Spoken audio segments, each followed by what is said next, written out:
All right, Mayor, you ready? Yep. You can start in 3, 2, 1.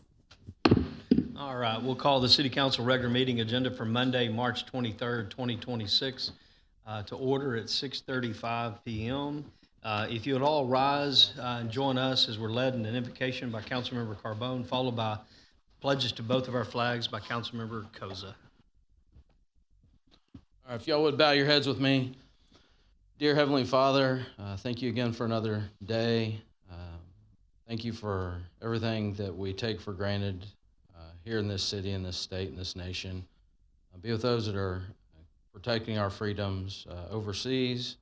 Be with the first responders here in the city that are ready to help and serve at a moment's notice. Be with the deliberations tonight. Help us to be respectful and make decisions that are honoring and pleasing to you and to our citizens, and get everybody home safely tonight. In your name we pray. Amen.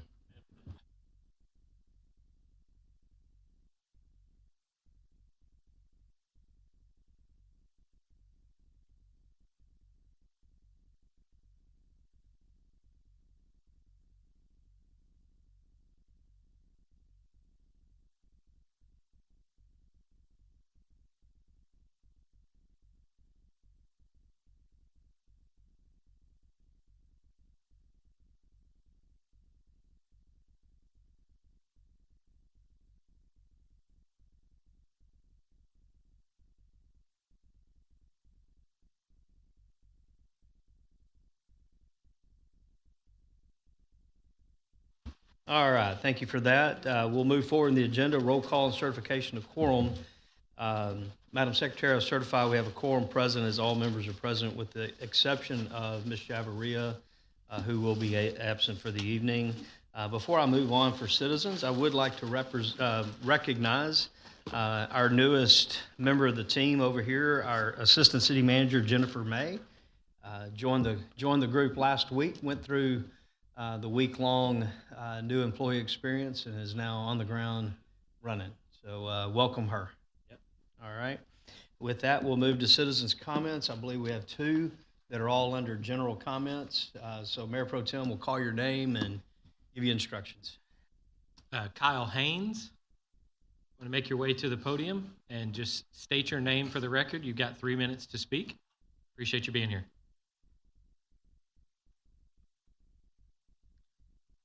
Hi, my name is Kyle Haynes.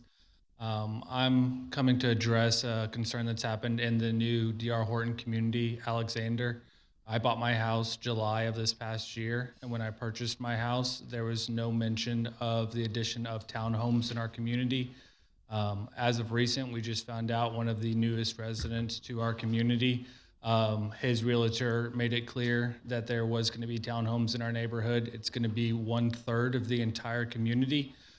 D.R. Horton says that this is public information on the city website as well as on their website. I've combed their website as well as the city site. There's no mention of townhomes in our community.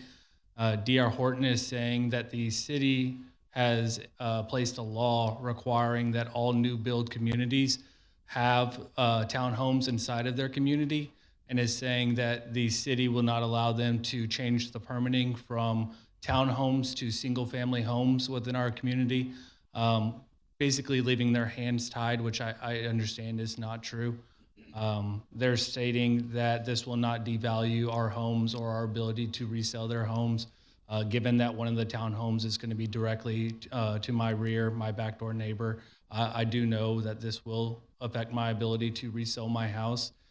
It is to the extent where D.R. Horton offered me $5,000 in order to reconcile this issue, as well as reduce the cost or the purchasing price of one of my the residents in our community's house by $5,000. This gives me the intent that they know that something is going on that is being acting in deceit, and they're just trying to kind of hush people up regarding this issue. So that's all. Thank you for bringing that to our attention. We can't back and forth with you because it's public comments, but I think staff can probably step out. Real quick, I can make a statement, and then I'm going to have our Director of Development Services just talked with you outside. I think you know, we've not created any ordinance, law, resolution requiring townhomes. It was an application that they asked for them. We can clear that up with you real quick. And just for fun, I'm going to ask for a clip of his comments sent to my inbox in the morning. I'm going to share that with the heads of D.R. Horton. And our lack of appreciation for their comments directing their citizens this way. So with that, we'll move on to the next one. Thank you for being here tonight, though. Thank you, Mayor. Thank you, sir. David DeRizzo. Again, state your name for the record, and you have 3 minutes. Thank you for being here. Good evening, Mayor and Council. My name is David DeRiso, and I'm here regarding my request for a conditional use permit for an accessory dwelling unit to take care of my mother. When I attended the original meeting a few weeks ago, I came in good faith believing that this was simply a formality. I didn't understand that I would be expected to defend my request in that setting, or that my request was even controversial, or that it would have been helpful for me to proactively address some of your potential concerns or propose some solutions of my own. That misunderstanding is on me, but the result is that I feel that my request was evaluated without the full context or preparation that it deserved. Since that meeting, I've taken the time to better understand the concerns raised and how I can address them in a way that aligns with the city's goals while still allowing me to use my property reasonably. I am more than willing to work within guardrails, conditions, and reasonable compromises, whatever it is I need to do to take care of my sick, aging, and financially constrained mother. I am simply asking for the opportunity to revisit this request with a complete and informed approach, one that allows for solutions instead of a one-time final denial based on what now feels like an incomplete discussion. So my question is pretty straightforward, I think, but is it reasonable to expect that this could be put back up for consideration at the next council meeting 2 weeks from today? My family has been waiting for this for more than 4 months, and we are in need of a solution.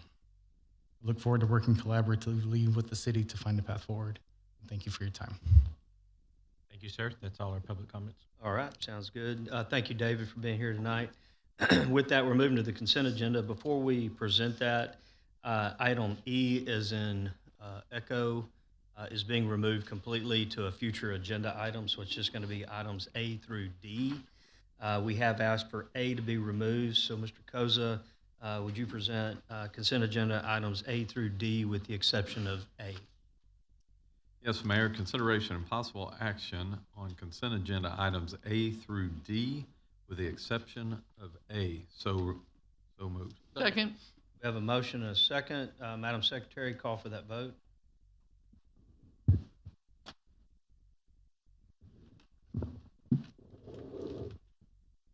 I apologize.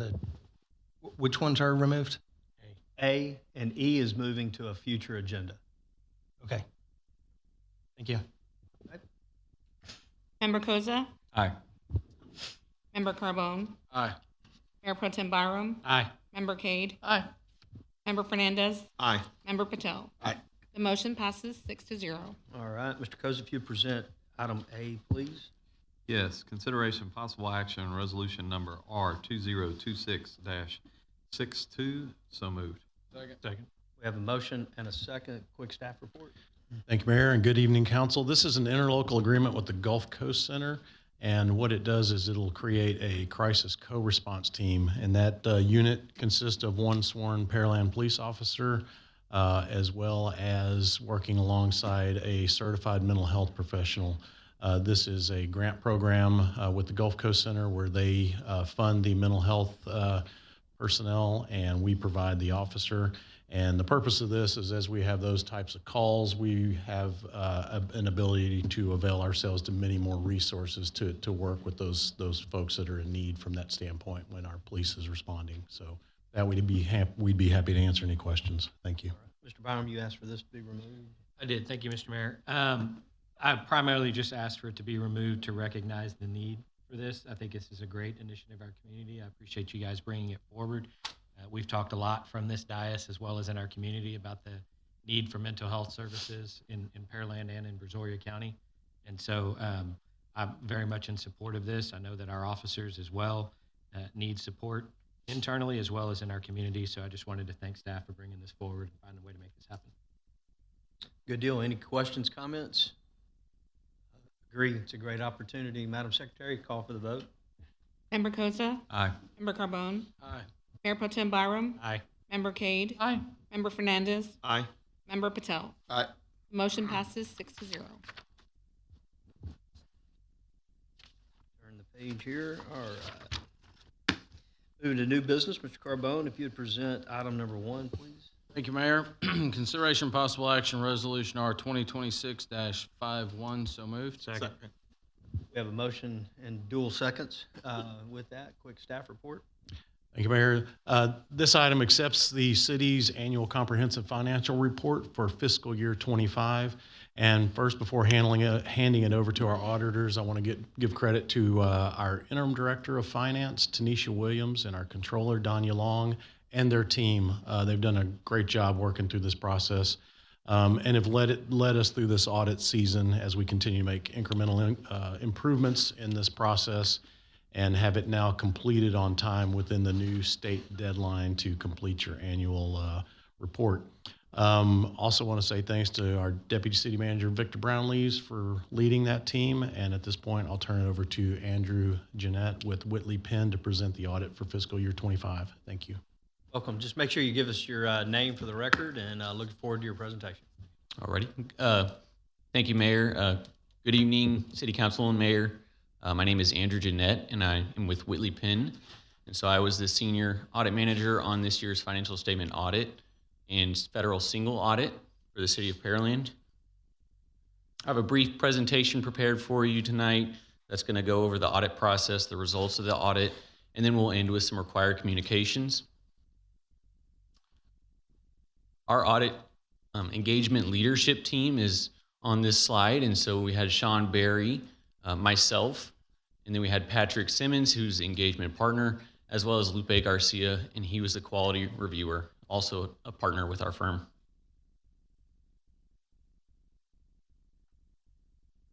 The audit process takes several months to complete. For us, that started over the summer, where we perform our interim procedures.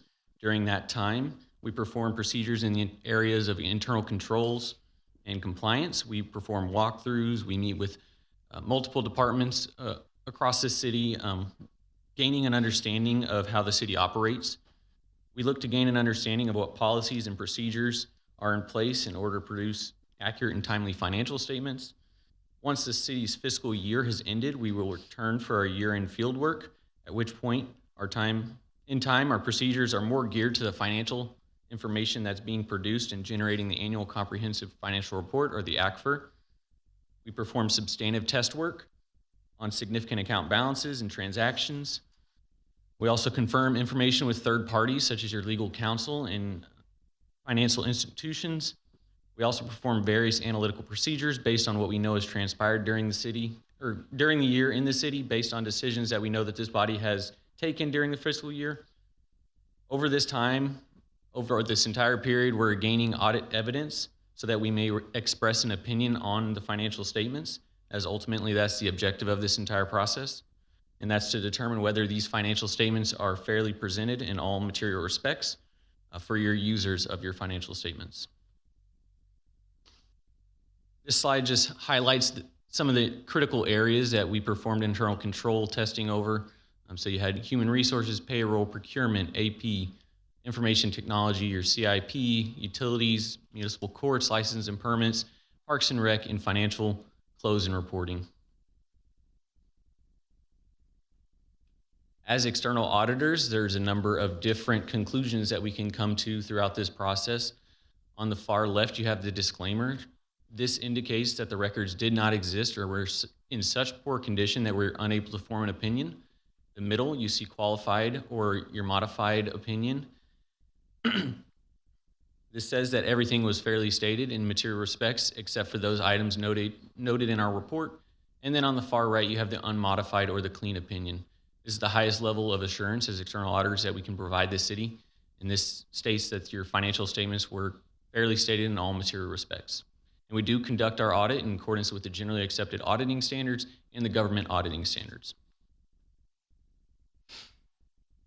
And so I'm happy to report that this is the opinion that the city received on their fiscal year 2025 financial statements, is the unmodified or clean opinion. And so this next area is, we also issue,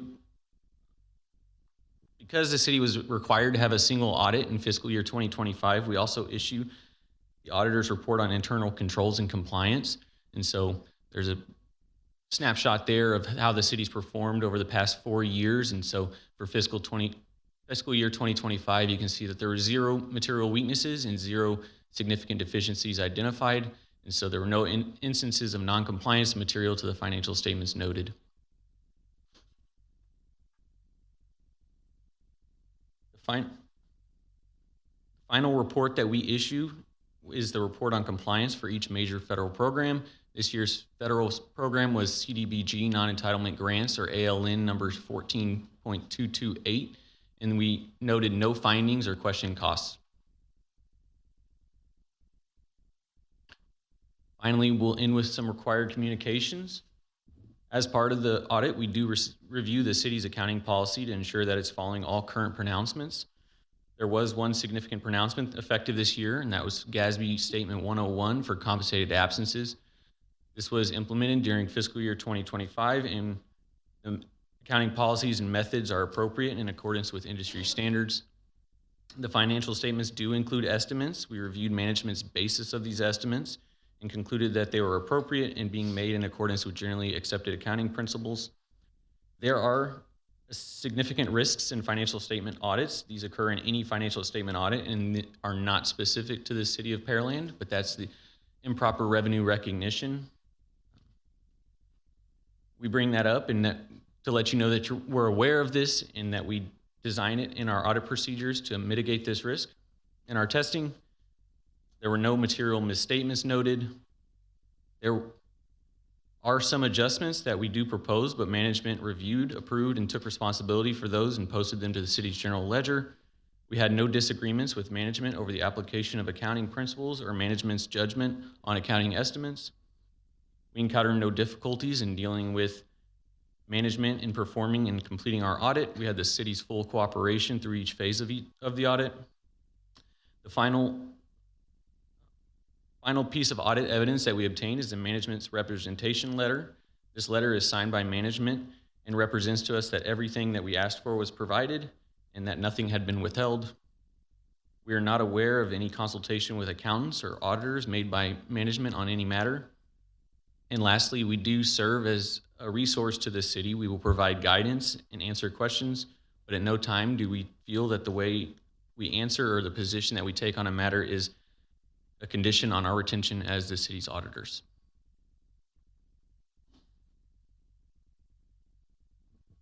All right, we'll open up for questions, comments, concerns from council. We have any? Armand? Thank you, Mayor.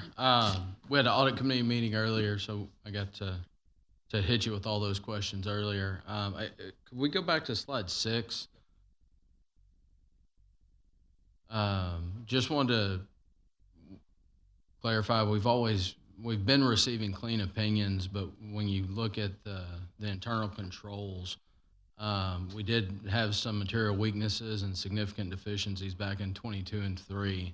But this 24 and then now in 25, no issues noted. And I am a former auditor. That's a big deal to get those closed out. So I wanted to thank staff, especially with the turnover we've had, to be able to get a clean audit out on time with no findings.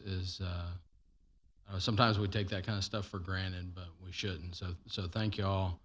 And yeah, I appreciate the longevity we have with Whitley Penn as well. And you ought to ask Loopy to come back and make a presentation sometime. I just, you mentioned that we were required to have an audit in 2025. Is that? Yes, but more the a federal single audit, and so some cities don't receive the funding that would require a federal single audit. So that threshold is $1 million of federal expenditures during the year. Okay, thank you. Any other questions, comments? Mr. Patel? Thank you, Mayor. So I just want to ask you, you guys have been on this audit for what, 2 years now? This is year 3. Year 3, okay. Did you, I guess the time you budgeted, was the audit completed within the time you guys budgeted? There's some, yes, I think so.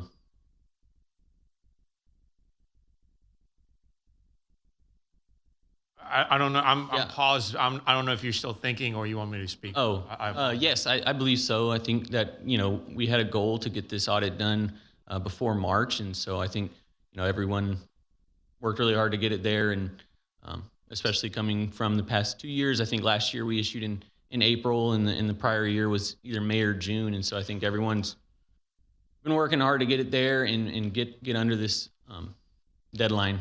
So I guess maybe I need to rephrase my question. I guess the hours you allocated to this project, are they within those hours that you allocated?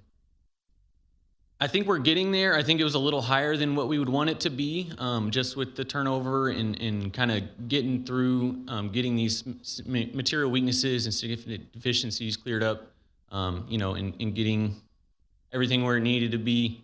I think there was a little bit of overage of what we would expect, but I think we're definitely trending towards that as we move into our 4th and 5th year of getting it to where it's typically in the budget range for a city this size.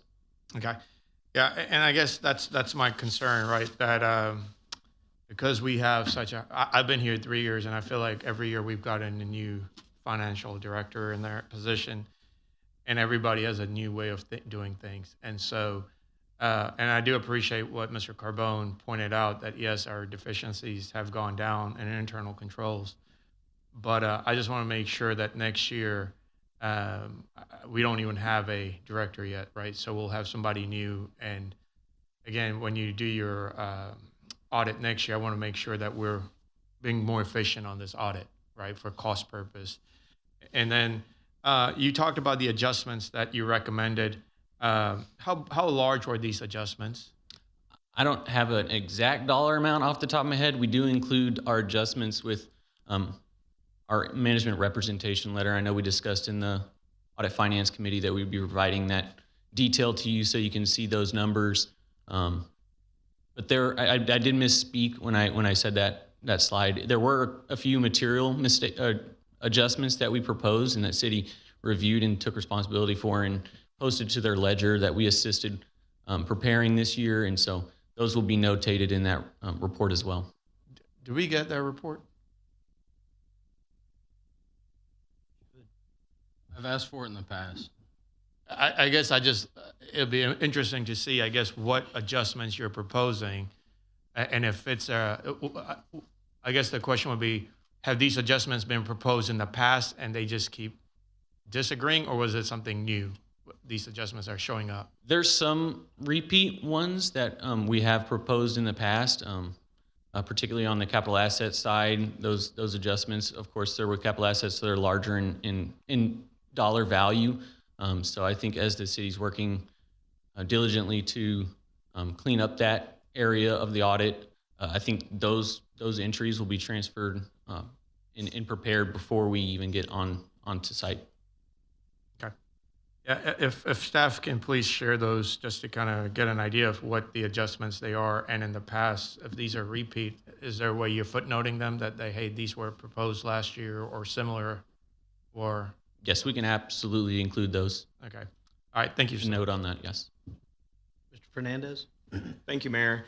I just want to recognize the city, the different departments within this. When I saw this to prepare for tonight's meeting, a couple things that I want to bring up that it was notated in our report. The Government Finance Officers Association, GFOA of the United States, awards the Certificate of Achievement for Excellence in Financial Reporting to applicants of this comprehensive annual financial report. The city has received this 48 consecutive years, so I think that needs to be notated. Also, the city has received the GFOA's Distinguished Budget Presentation Award for 38 consecutive years, is currently awaiting approval for the 39th year.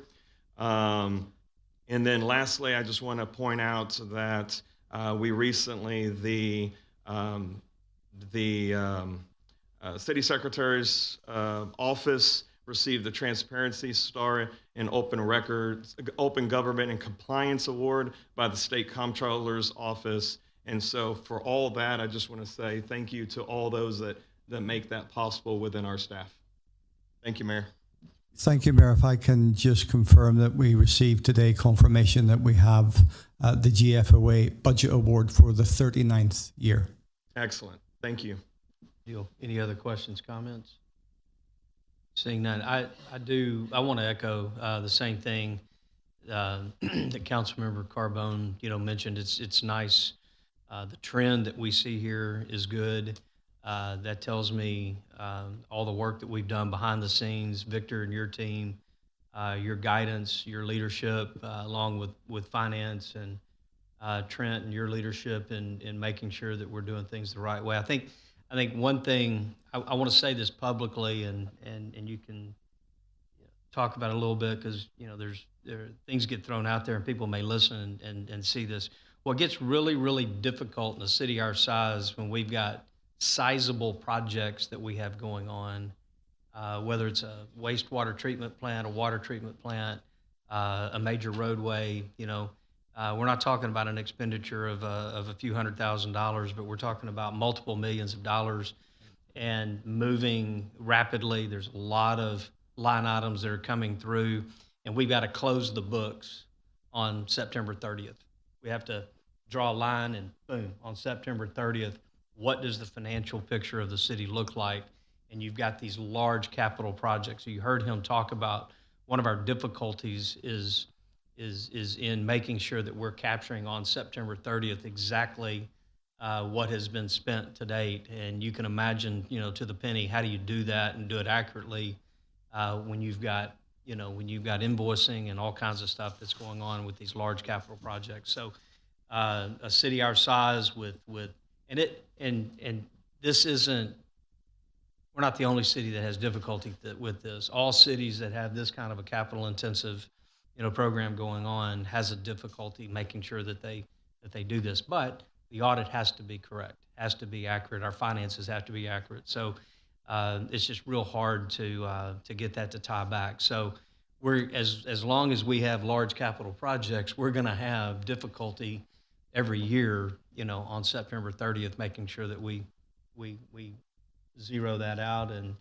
do that. So I just wanted to note that it is something. But it is, our team internally certainly knows what to expect, what our expectation is, what their own expectation is.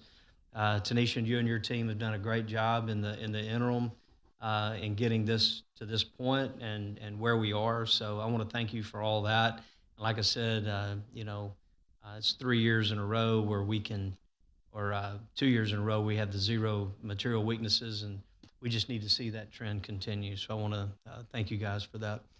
Madam Secretary, with that, I'm just going to call for the vote. Member Carbone? Aye. Mayor Pro Tem Byram? Aye.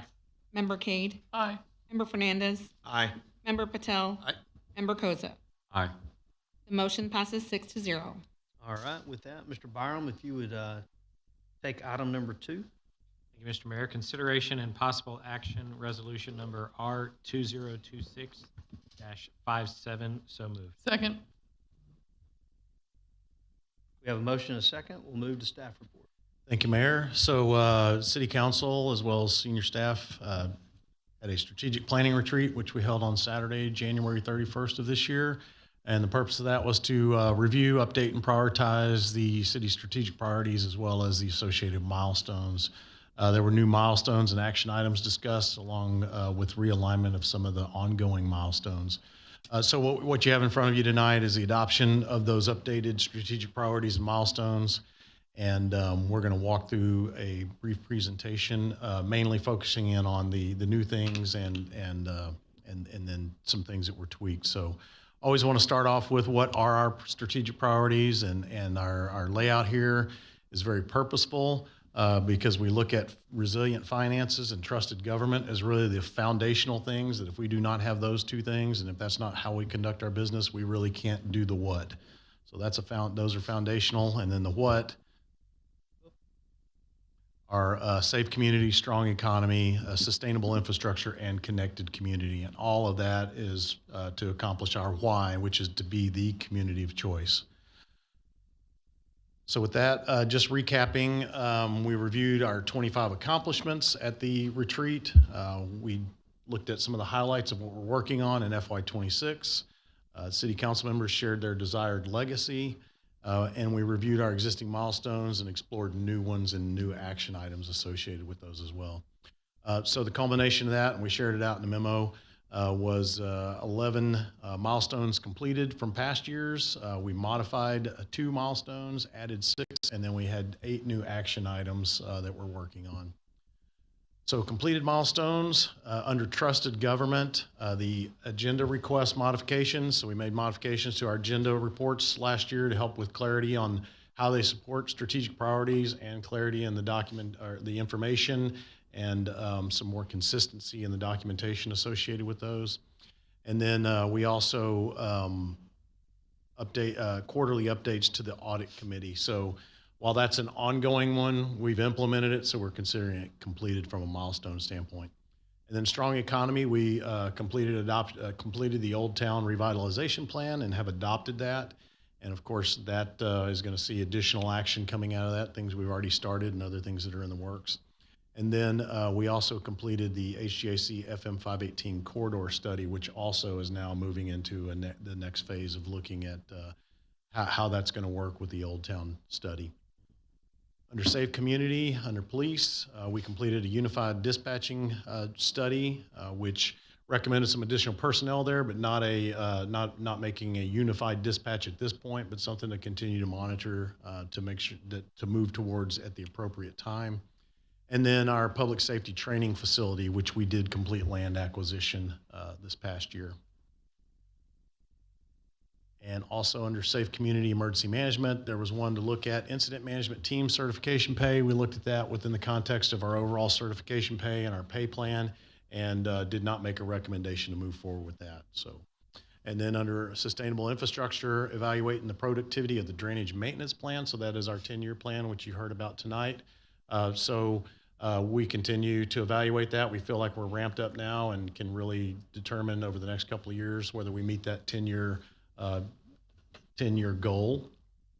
And, as we move into some of the areas that are more heavily underground storm sewer, we got to make sure we keep up with that goal. But right now we feel like we're making progress and on track.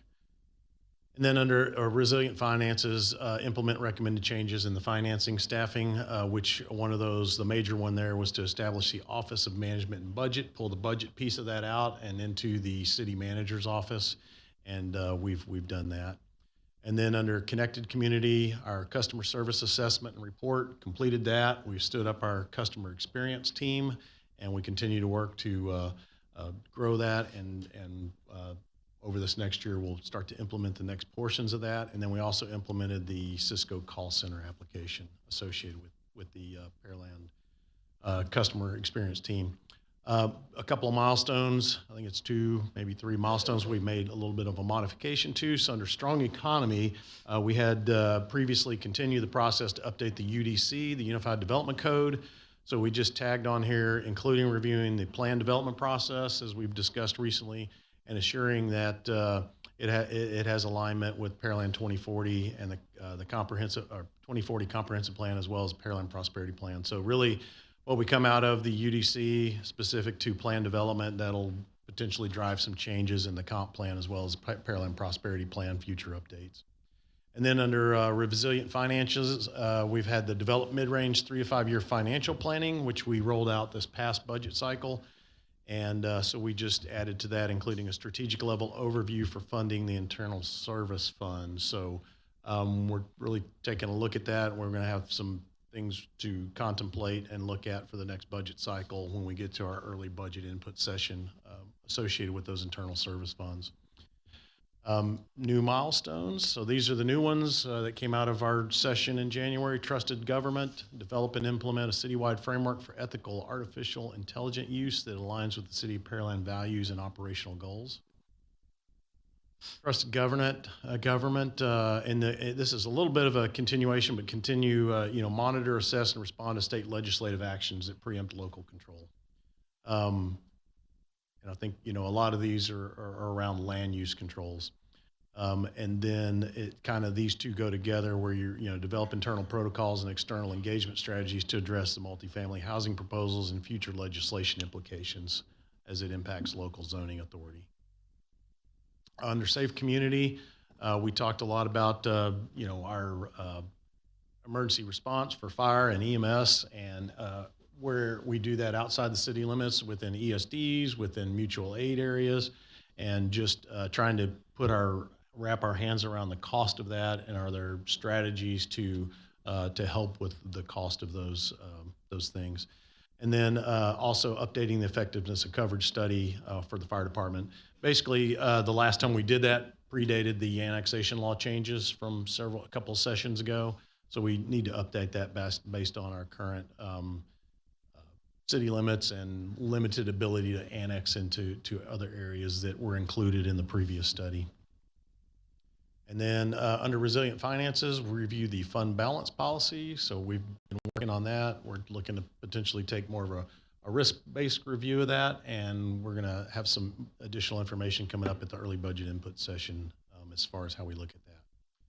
So that concludes the actual milestones. So the milestones we look at is kind of bigger overarching goals that are hung off of the strategic priorities, and then we also had some more staff action items. I think they're a little quicker, just more things to accomplish over the next few months. And to kind of build into the way we operate. So under trusted government, utilizing the National Community Survey results to support budgeting and decision-making processes. So I think that's something that as we review the National Community Survey, we always kind of take into account of what's the community looking at, or what are their concerns to try to drive where we go with budgeting. But kind of reintroducing that and reemphasizing that through our budget process. And the other thing that was asked about was when that was presented is there, especially in some of the areas that I think we scored lower in some of the pedestrian type things and traffic things, how does that compare to some other Texas cities? I have that. I just haven't had a chance to get through it and get it shared out, but we'll have that out as well here soon. Under Safe Community, provide EMS collection recovery model and current statistics. So we've got we've got work in progress there to provide that. And then historical data on police staffing per 1,000 residents. These will all likely be memos that we'll be compiling and getting out over the next few weeks to months. And then evaluate tools available to reduce running red lights, including but not limited to traffic control devices, technology, public awareness campaigns, and enforcement. I think, when typically you think of seeing people run red lights and how we seem to see it a lot more than we used to, that, while enforcement's good, we can't enforce every major intersection all the time. And so we wanted to expand that to look at, how we can potentially impact that with traffic control devices, technology, some of the technology we're putting at our traffic signals today that help us not only detect vehicles, but count vehicles and actually see how much of this type of behavior we're seeing at an intersection can then help us potentially modify, how long is the yellow? Does there need to be a little bit more of a gap before you get the green going the other way? Those sort of things. And then, of course, public awareness campaigns. Sustainable infrastructure, so provide a list of all roadway projects by funding mechanisms, including the 2023 bond program, drainage projects that include roadway improvements. So you saw a compilation of that tonight in the presentation of just, this past year and this current fiscal year, how much money is going into our roadways, not just from our operating budget and not just from our interlocal with Brazoria County, but also from those 2023 bond program drainage projects where we're redoing the roads as well. Resilient Finances, conduct a workshop on the implications of the end of TERS number 2, which will be fiscal year 30. So we've got this kind of a little bit in the parking lot right now because we want to get one more year's worth of data from a state tax rate worksheet standpoint. We've taken the last 2 years, and after we've completed that state tax worksheet, we've then redone it as if the TERS ended that year, see what the implications would be. So we want to do that again this year, and then look at having that workshop in the fall after we've gotten into the next budget year. And that'll give us, I think that 3-year look will give us a real good indication of what we're going to look at in 2030 when that actually changes things from a assessed value standpoint and how our tax rate gets calculated. And then under connected community, so these two are holdovers from FY25 that we really didn't make any progress on, but wanted to keep them on there and to some extent say, are we still wanting to continue with these? So we had explore transit options for the elderly, disabled, and non-emergency medical transport. So we do have the service through Harris County Rides through the Gulf Coast Transit District. And so this was really, are there different options coming out of our transit needs study? And it's just kind of been on the back burner. We've still have that service, so we'll still look at that when we get some time to dedicate towards that. Should be able to sometime this year without it being a legislative session year. And then explore the role of nonprofit and other organizations in service delivery. So I think this is something we do on the regular. We want to emphasize it as well moving forward. But from an emergency management standpoint, we've got the group of nonprofits and religious institutions and churches in the area that have been the mayors worked hard with Peter Martin, our emergency management coordinator, to stand up and that's really from an emergency standpoint. What are our resources around the community that can help during and after and in the recovery phase of things like that? And I think a real good example is what you approved earlier tonight with the Gulf Coast Center, the crisis co-response team. So we'll continue to always look for those things and pursue those things to have that be a portion of our service delivery model where we can. So before we get into next steps, wanted to say thank you to Megan Flowers Phillips. She's here tonight. Thank you. She really drives this through our organization. Help compile everything and make sure that as you see those reports throughout the year, what progress we're making on all those. She's working with all the departments to make sure we are continuing to progress and get the resources towards and make sure these things happen. So next step tonight is adopt. Then we'll update the milestone action plan. We will complete the staff action plans on your list tonight. And then the next comprehensive update that you'll get is scheduled for this summer. So with that, be happy to answer any questions. All right, we'll open up for questions, comments from City Council. Mr. Carbone? Thank you, Mayor. I guess one specific question on the TERS. The timing you mentioned, does that give us enough leeway if we need to go back to our state legislature to get any laws changed to start pushing for that? So if we do that this fall, I think if we recognize anything this fall, we'd have time to pursue that in 27. Right. But I think what we've learned from the first two runs at it, working with Robin Garrett, our consultant that helps us on the tax rate worksheet, is that there are mechanisms within the tax rate worksheet itself that take into account the end of a TERS. So we don't think right now that there's any kind of legislative fix necessary. Okay. All right. Thank you. That's a good question. I guess I thank staff and all the council. I mean, that's a long day. I guess, a long 2 days. And but it's nice to get away from this dais and be able to have a little bit more frank conversation, mid and long range looking, not just playing whack-a-mole on the issues up here every Monday night. Any other questions, comments? Mr. Brown? Yeah, under trusted government milestone or strategic priority update 1.2, monitor, assess, respond to state legislative actions that preempt local authority. I think this is something that not only us as elected officials, but or actually primarily us as elected officials, we need to make it a point to communicate out in the public what's happening between local municipalities and the state. Because there's a lot of things that got pushed through that we know about in the 89 that nobody knew about. And there is a concerted effort in Austin to consolidate control of the state of Texas in Austin, which eliminates the ability of our local elected officials to influence things in our communities individually. And so I'm glad this is on here. It's not just up to organizations like EML to figure things out. I'm glad that you guys are taking the reins on that. I look forward to seeing what we can put together. Joel, thank you for the efforts that you went through that were nothing short of monumental during the 89th, and it's only going to get harder in the 90th coming up, and we know that.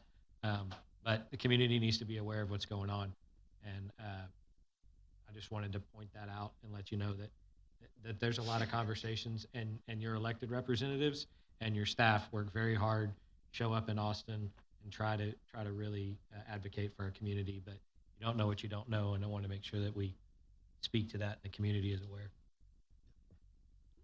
Any other comments, questions?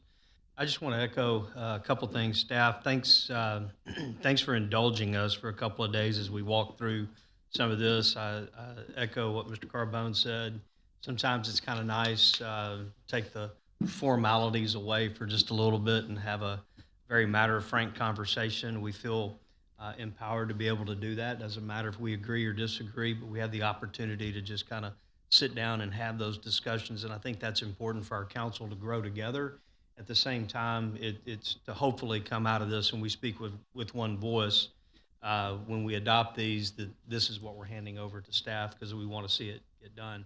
And I always tell people, if we are setting that time aside, that we're coming in there listening, to 138,000 different voices across this community, which is very, very hard to do, to come to consensus and then bring forward what does it look like, in our community, because ultimately the strategic plan should be the people's strategic plan. So I know we look at different ways to get community input, and just hopefully we put all of that to work at one time, and we try to capture what the public is looking for.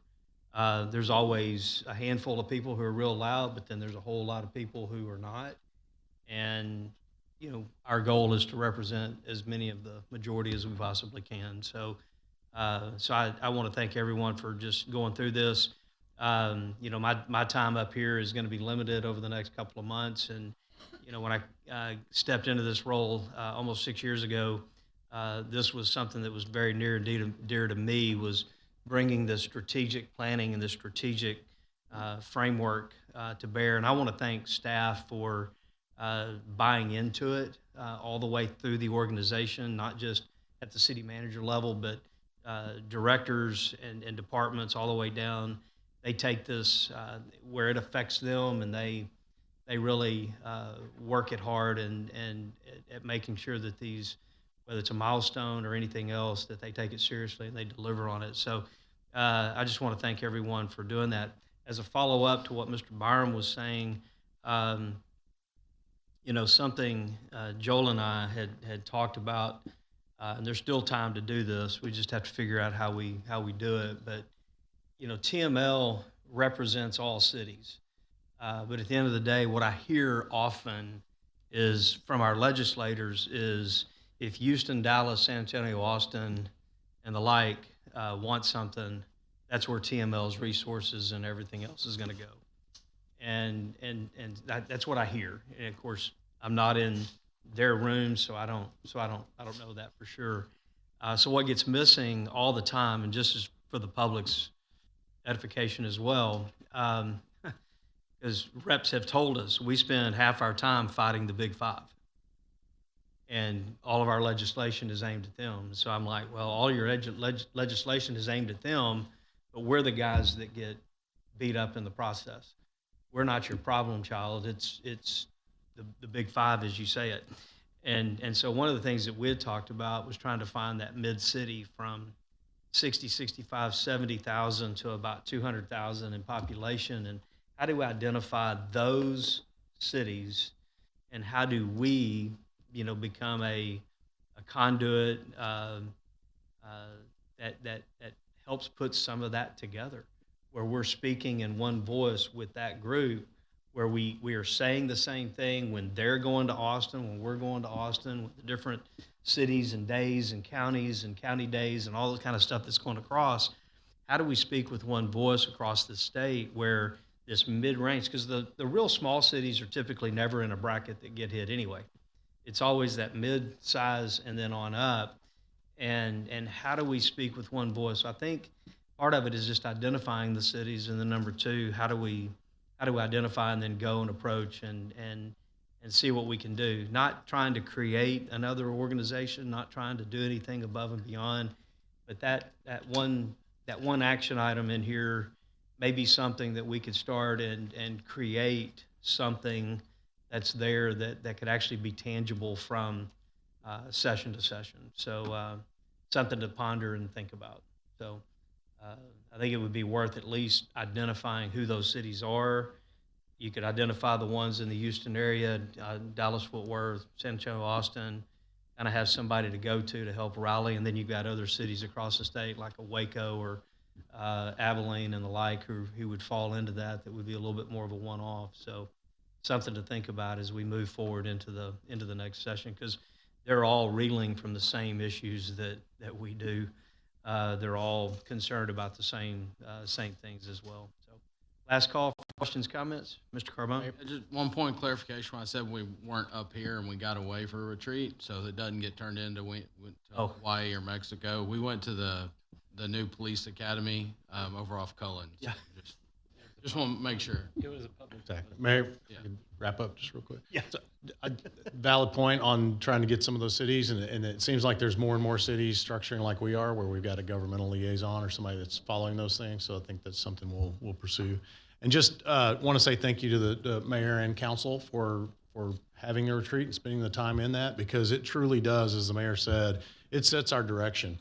This sets our high level direction that we go in. And it's something that we do use throughout the organization to set goals for departments, for divisions, and individual goals, because we want an organization that all sees where we're heading. And that's one way we can do that, is you set those goals, they tie back to the strategic priorities of the community, of the city council, and then we're all working in that same direction. So thank you. Appreciate it. Good deal. All right, with that, we will ask for the call for the vote, Madam Secretary, on item number 2. Mayor Pro Tem Byram, Aye. Member Cade, Aye. Member Fernandez, Aye. Member Patel, Aye. Member Koza, Aye. Member Carbone. Aye. The motion passes 6-0. All right, thank you for that. Madam, Ms. Cade, if you'll take up number 3, please. Yes, Mayor, thank you. Consideration and possible action, resolution number R 2026-59, so moved. Second. We have a motion and a second. Staff report. Thank you, Mayor. This is an engineering design contract for the widening of Broadway west of Kirby to Half Moon Bay. So we got a little preview of this earlier tonight during our CIP workshop. So this will extend the 6 lanes of Broadway to the Half Moon Bay intersection with a transition west of that.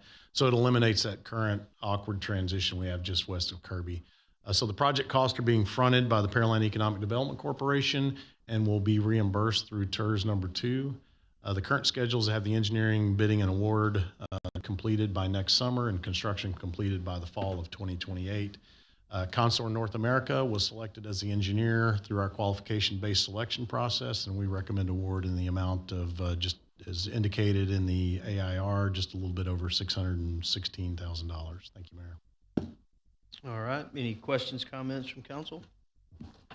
Is the engineering firm here today? Have they done any work? I haven't seen their name before, so I wasn't sure. So they're right now doing design work for PEDC on Shank Road. Shank Road. Okay. All right. Thank you so much. Any other questions, comments? Seeing none, Madam Secretary, call for the vote. Member Cade, Aye. Member Fernandez, Aye. Member Patel. Aye. Member Koza. Aye. Member Carbone. Aye. Mayor Pro Tem Byram. Aye. The motion passes 6-0. All right, with that, we'll move to item number 4, Mr. Fernandez. But I believe Lawrence will put it full text. He'll take it from there. If you'd be so kind as to say moved when I'm done reading. Consideration and possible action, resolution number R 2026-64, a resolution of the City Council of the City of Pearland, Texas, authorizing the power of eminent domain to acquire a 2.399 acre fee simple interest for a public road right-of-way and a public utility improvement, water tower and related appurtenances, and 2, a 0.2454 acre easement for public water line and sanitary sewer improvements, all located in the James Hamilton Survey, abstract number 876, City of Pearland, Harris County, Texas, being a portion of Lot 52.5 and Lot 61, Block F of Allison Ritchie Gulf Coast Homes Company's part of Suburban Garden Subdivision, a subdivision of record in Volume 3, page 40 of the map records of Harris County, Texas, more particularly being a portion of that certain residue of lots 51.5 and 61 block of said Allison Ritchie Gulf Coast Home Company's part of subdivision Suburban Gardens conveyed to Wilbert L. Ulrich by an instrument of record under file number K185772 of the official public records of Real Property County, Texas, Harris County, official 8COPRRP, authorizing the city attorney or his designee and other city officials to take such actions as are necessary to acquire said property located within the city by donation, purchase, or by the exercise of the power of eminent domain. Said move. Second. We have a motion. We have a motion, a second. Staff report. This is another eminent domain project that's over in the Lower Kirby area. The Ulrich property, some of y'all may recognize as, I think, being soccer fields. It's really to do the east-west road, and then there's a north-south road. I want to say Del Papa. I might have that name wrong.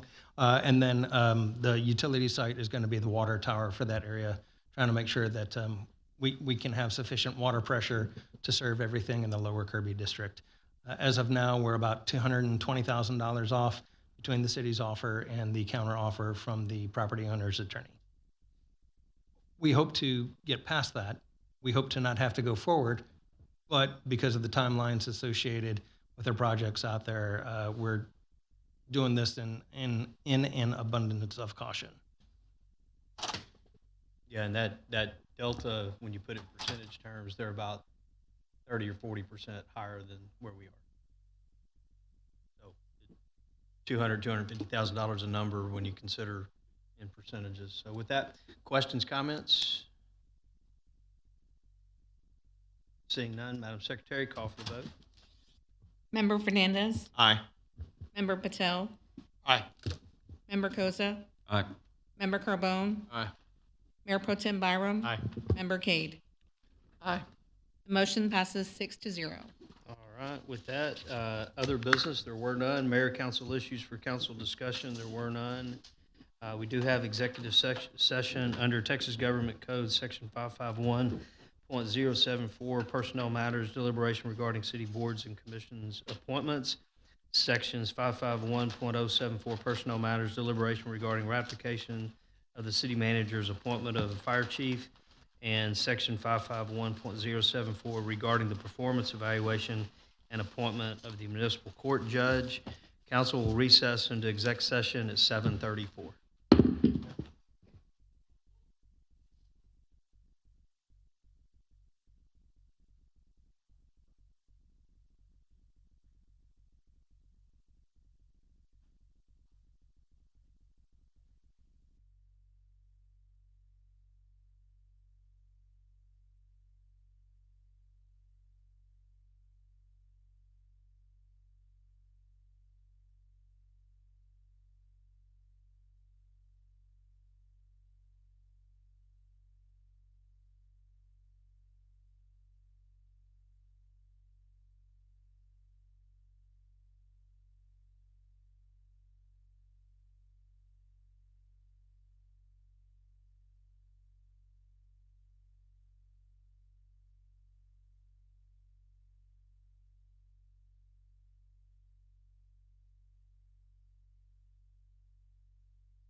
session at 8:06 PM.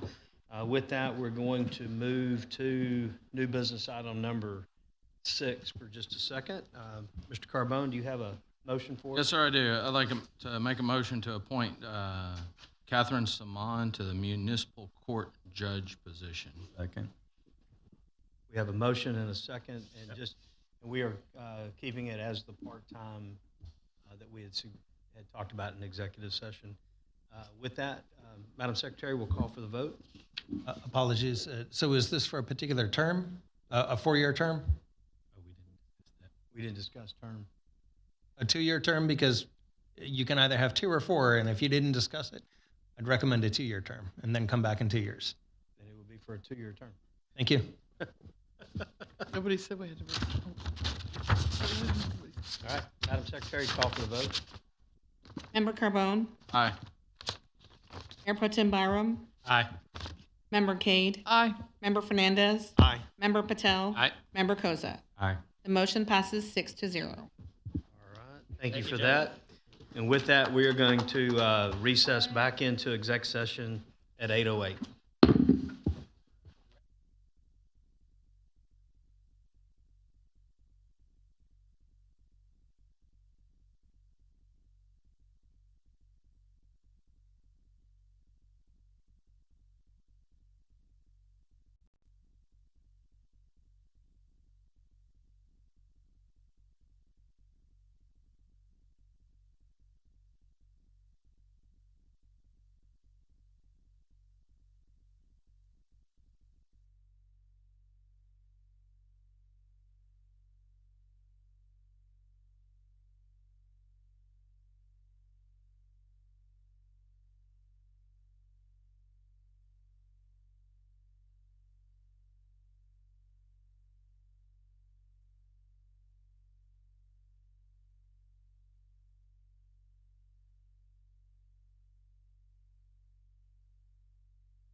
All right, City Council has returned from executive session at 8:23 PM.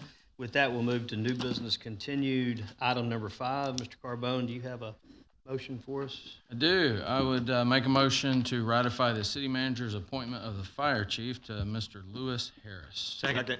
We have a motion and a second. Madam Secretary, call for the vote. Member Carbone? Aye. Mayor Pro Tem Byram? Aye. Member Cade? I'm going to abstain from voting.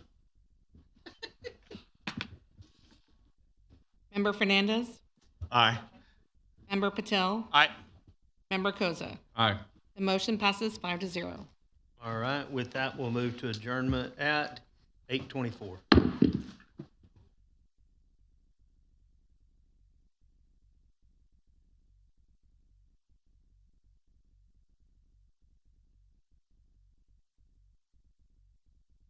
Thank you, Mayor.